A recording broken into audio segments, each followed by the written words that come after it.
Mesdames, Messieurs, bonjour à toutes et à tous. Voici les titres de l'actualité. Les Burkinabés d'Éthiopie, situés sur la vie politique et économique nationale, par le président du Faso, Roch Marc Christian Kaboré, qui a mis à profit son séjour à Addis Abeba, où il a pris part au sommet de l'UIA pour échanger avec nos compatriotes. L'Organisation mondiale de la santé OMS prend très au sérieux la propagation du virus Zika qui touche majoritairement des pays d'Amérique latine, centrale et des Caraïbes.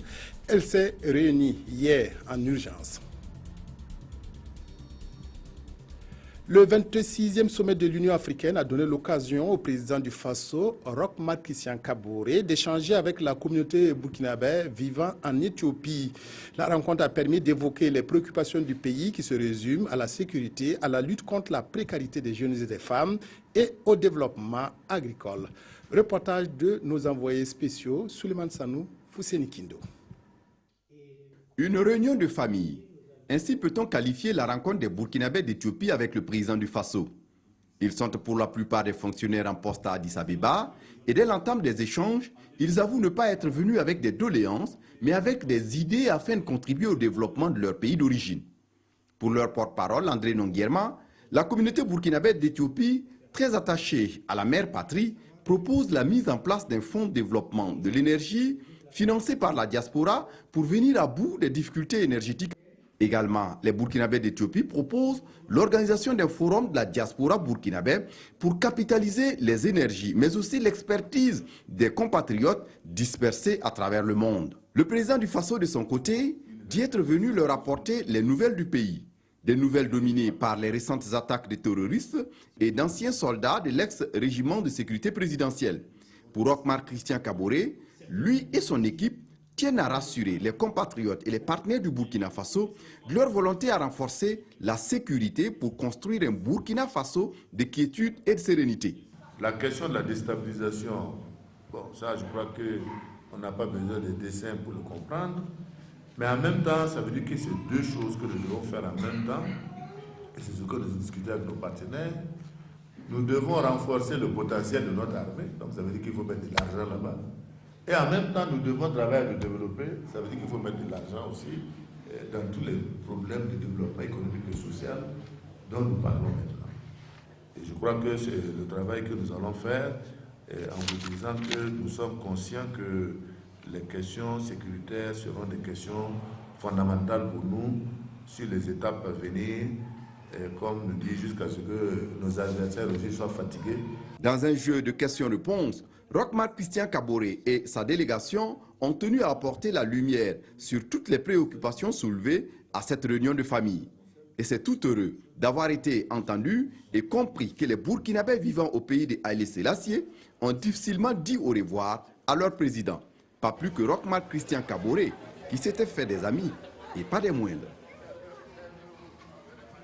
Après Bobo Djilasso, le ministre de la Culture, des Arts et du Tourisme a séjourné hier dans le sud-ouest. Plusieurs localités de la région ont été visitées par Tahirou Barry, qui a mesuré l'étendue des potentialités touristiques du sud-ouest.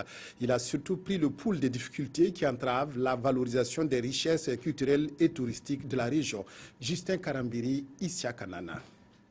Le ministre de la Culture, des Arts et du Tourisme à la découverte du patrimoine culturel et touristique du Sud-Ouest. Dans les sanctuaires des Rois Gants à Obiré, sur les ruines de l'Europénie, classées patrimoine mondial de l'UNESCO en 2009, ainsi qu'au musée des civilisations des peuples du Sud-Ouest, c'est un pan de l'histoire de la culture du pays Lobi qui a été présenté au ministre Tahirou Barry. Ma tournée m'a permis de découvrir les potentialités, les richesses touristiques et culturelles de la région du Sud-Ouest. Il y a véritablement des œuvres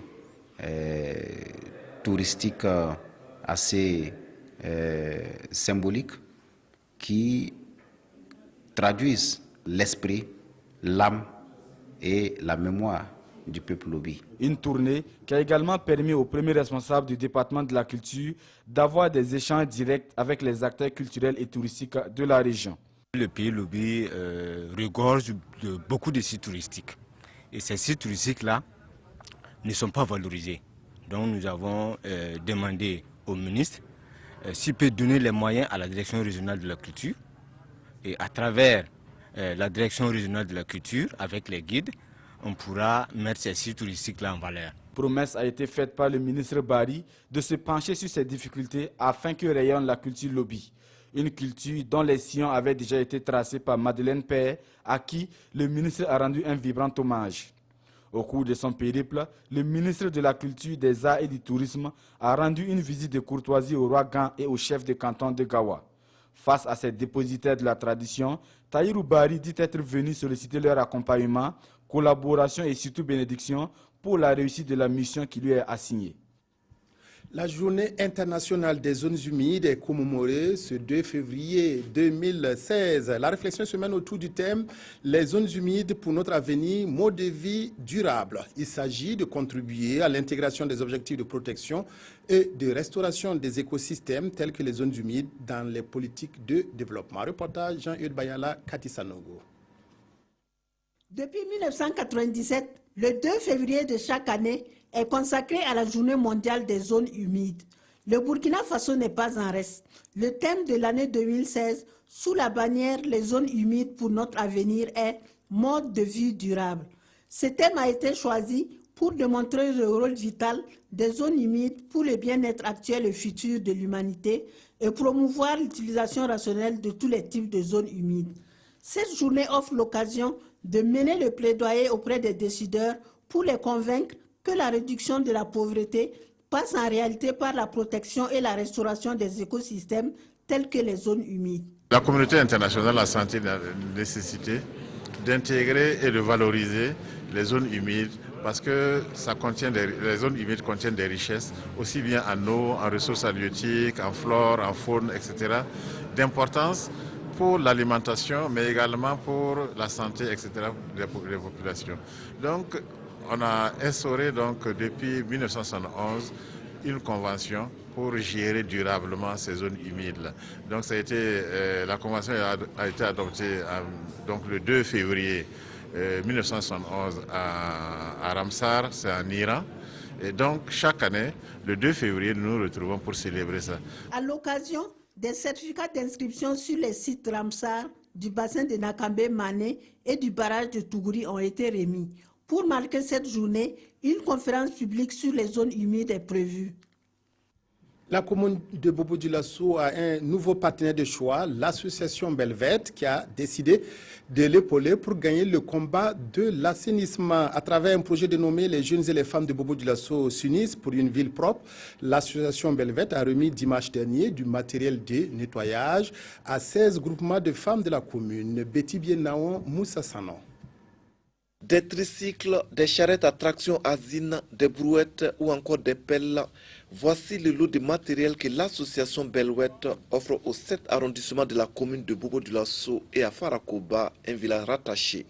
D'un coût de 31 500 000 francs CFA, ce lot de matériel est destiné à lutter contre l'insécurité et à procurer 40 emplois permanents aux 16 associations bénéficiaires. Vraiment, nous sommes très contents pour ce geste. C'est un projet vraiment qui va aider toute la population à recouvrir un temps soit peu la santé, car l'hygiène, sans hygiène, il n'y a pas de santé. J'attends des bénéficiaires vraiment la rigueur dans la gestion et aussi l'acceptation d'une évaluation. Nous n'avons pas fait ce geste-là pour d'autres ambitions que de réussir à réellement apporter de l'emploi aux jeunes et aux femmes. Cette initiative de l'association Belwet entre dans le cadre d'un projet dénommé « Les jeunes et les femmes de Bobo-Dioulasso s'unissent pour une ville propre », une initiative bien appréciée par les autorités. C'est une joie pour moi de voir déjà un acteur qui me devance sur les faits.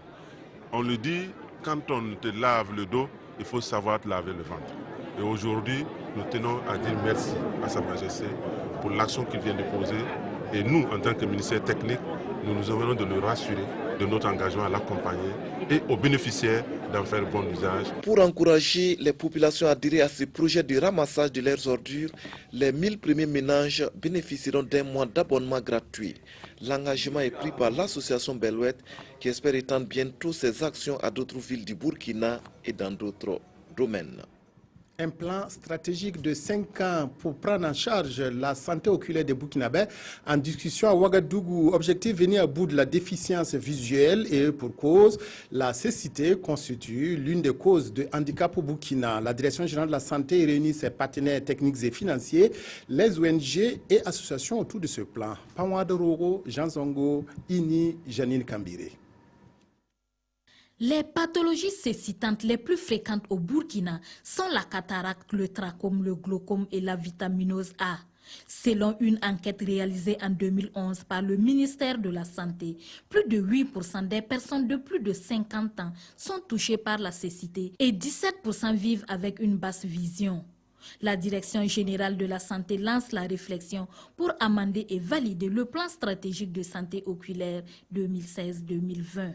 Nous avons voulu poursuivre en élaborant un plan de lutte contre la cécité 2016-2020 afin justement de poursuivre les succès que nous avons eus les 5 années passées.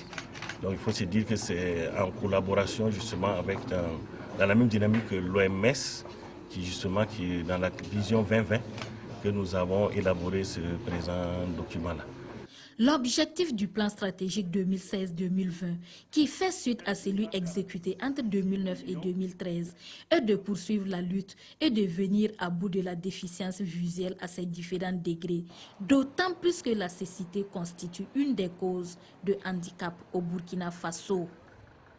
Devant la progression du virus Zika, l'Organisation mondiale de la santé, OMS, s'est réunie hier en urgence à Genève pour adopter des mesures contre la propagation du virus. Une vingtaine de pays d'Amérique centrale, latine et des Caraïbes sont touchés par ce virus transmis à l'homme par un moustique et particulièrement dangereux pour les femmes enceintes.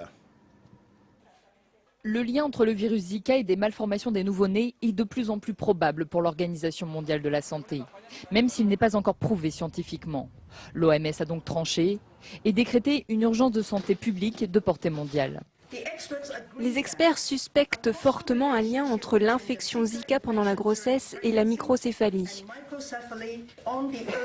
Tous sont d'accord sur le besoin de coordonner les efforts internationaux pour mieux comprendre cette relation. Le Brésil est le pays le plus touché par Zika. Les autorités ont d'ailleurs déconseillé aux femmes enceintes de venir dans le pays pour les Jeux Olympiques. Au Honduras, 3700 contaminations ont été décomptées et l'urgence nationale décrétée. L'alerte décidée par l'OMS doit permettre aux chercheurs de trouver au plus vite un vaccin. L'intérêt d'avoir déclenché cette alerte mondiale, c'est de mobiliser les différents laboratoires d'infectiologie pour travailler de façon commune sur ce virus dont on ne sait pas bien quelle va être son évolution. En Europe, le virus a été signalé dans 6 pays, notamment au Royaume-Uni et en Suisse. De nombreuses surprises hier à l'issue des caucus de l'Iowa. Chez les Républicains, le sénateur du Texas, Ted Cruz, a dévancé le grandissime favori Donald Trump, alors que côté démocrate, Hillary Clinton et Bernie Sanders ont eu du mal à se départager. Finalement, le camp de l'ancien secrétaire d'État américain a revendiqué la victoire. Surprise aux États-Unis, c'est finalement Ted Cruz qui termine en première position à l'issue du premier caucus républicain dans l'Iowa. Dans cette course à l'investiture, lundi soir, le sénateur du Texas a raflé près de 27,7% des suffrages, soit 3 points de plus que Donald Trump, qui serait donc battu de peu. Le milliardaire américain obtiendrait 24,4% des voix selon les résultats encore partiels. Le sénateur de Floride, Marco Rubio, termine lui en 3e position avec près de 23% des suffrages. Sortie de route en revanche pour les 10 autres candidats en lice qui ne franchissent pas la barre des 10%. C'est le cas notamment de Jeb Bush, le fils de l'ancien président américain. Musique, Malika la slameuse présente son premier album baptisé Slamazone. La nouvelle œuvre de l'artiste comporte 12 titres comme Enfant d'Afrique ou Amour brisé. La dédicace du nouvel album a eu lieu samedi dernier à Ouagadougou. Reportage Mokhtar Ouedraogo, Aruna Mari. Malika la slameuse déclame ici un flot de mots de son tout premier album Slamazone ou L'Amazone du Slam. Présenté aux médias à la faveur de cette dédicace, L'opus de 12 titres a déjà séduit les fans. Mis à prix, ce mélomane a déboursé 300 000 francs CFA pour acquérir le premier CD de l'album. Entre Rakizatou, Malika Ouattara et le slam, c'est une question de passion. Il a le regard d'un charmeur, le sourire d'un corrupteur et la carrure d'un basketteur. Il a le teint d'un noir, d'un blanc ou d'un métis, aussi captivant que le cannabis. C'est le genre de mec qui vaut tous les sacrifices. Le slam pour moi, c'est d'abord une bouche qui donne et des oreilles qui prennent. C'est le moyen le plus facile pour partager des émotions, l'envie de jouer avec des mots. Donc le slam, c'est toute une vie pour moi. Le nouvel album de Malika la slameuse emballe les mélomanes dans des thématiques riches et variées comme la foi, la paix et l'amour. Le parrain, Maître Frédéric Passeri Tchétchenga, exhorte sa filleule à maintenir le cap. Je veux un homme qui soit beau, oui, mais qui résiste à toutes les go. Agressif quand il le faut. L'œuvre musicale de Malika est une autoproduction enregistrée en semi-live. Avec Slamazone, elle espère coller son style aux autres tendances musicales. Qui serait sensible à tous mes textes. Qui me conseille quand je me perds et me console quand je me vexe. Le service des sports de la RTB vous propose, juste après votre feuilleton de cette mi-journée, un entretien exclusif avec le nouveau ministre des Sports et des Loisirs, Tahirou Bangré. Au cœur de cet entretien, les étalons, les infrastructures sportives et bien d'autres questions d'intérêt pour le sport burkinabé. Rendez-vous aux environs de 14 h. Le mandat d'arrêt lancé contre Guillaume Soro et le procès de l'ancien président ivoirien Laurent Gbagbo devant la CPI font les choux gras de vos quotidiens de ce mardi. Revue de presse avec Aimé Solange Guigma. La plupart des parutions du jour se penchent sur le mandat d'arrêt lancé contre Guillaume Soro. Peut-on trouver une solution politique à un problème judiciaire? S'interroge le pays. Pour ce journal, l'affaire des écoutes téléphoniques impliquant Guillaume Soro est avant tout un problème éminemment judiciaire, même s'il a des répercussions politiques évidentes. Le journal opte pour un règlement diplomatique de l'affaire, mais cela doit se faire dans la dignité et le respect mutuel entre les deux peuples. Aujourd'hui, au Faso nous fait savoir que les Burkinabés veulent intactes les relations entre les deux pays. Oui, pour garder intactes les relations séculaires entre le Burkina Faso et la Côte d'Ivoire, mais pas au détriment de la justice, nuant certains dans les colonnes de aujourd'hui au Faso. Pour le journal Notre Temps, on s'achemine vers une levée du mandat d'arrêt contre Guillaume Soro, tout simplement. Autre actualité abordée par les quotidiens du jour, le procès de l'ex-président ivoirien Laurent Gbagbo. La défense pointe le rôle de la France et du Burkina, titre le quotidien.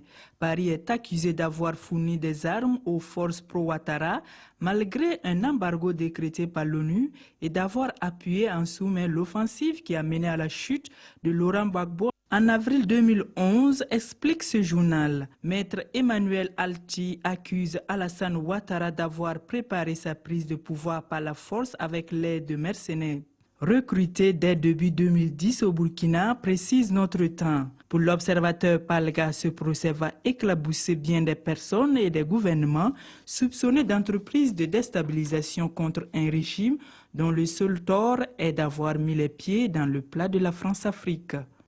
Fin de cette édition. Merci de votre aimable attention à la RTV. Excellent après-midi à toutes et à tous.